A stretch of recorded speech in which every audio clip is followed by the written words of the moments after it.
COVID-19 remains a concern as Grenadians prepare to go to the polls on June 23rd. There are 281 active COVID cases, of which 5 are hospitalized, 3 moderately ill, 1 severely ill, and 1 critically ill. With this in mind, officials at the Parliamentary Elections Office are reminding everyone that each individual has a responsibility to protect themselves. Voter and Civic Registration Officer Ferdinand Phillip is encouraging any COVID case wishing to cast their ballot to notify the Parliamentary Elections Officers so that arrangements can be made to accommodate them. If you know that you have COVID, please indicate beforehand to the returning officer in that particular constituency where you have to vote that you are COVID positive, and an arrangement will be made. Of course, it will be done discreetly, but it will be made to facilitate your voting, yet at the same time not to compromise the health of other persons who, whether poll workers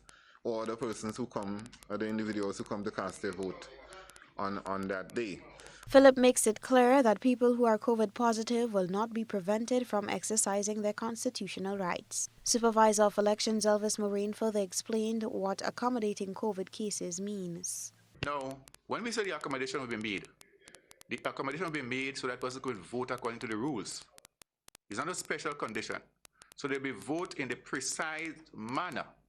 It's not like we go into your home or we go into a vehicle, right? You come based on the rules. So what we do is just from a health perspective to minimize that. But what we do, we accommodate you. You wouldn't be standing long. We try to get you expedited. You do the process, but it is done in the precise manner based on the rules.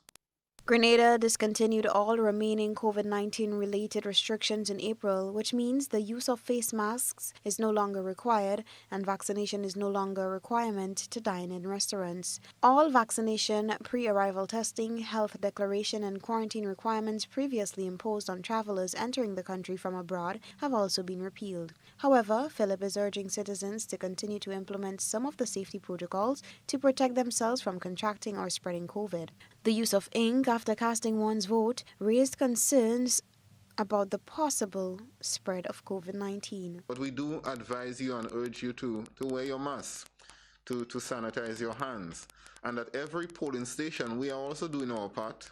So we have already secured hand sanitizers, and persons will be expected to sanitize their hands as they come to cast their ballots. General elections will be held on June 23rd this year, but police officers will go to the polls on June 20th.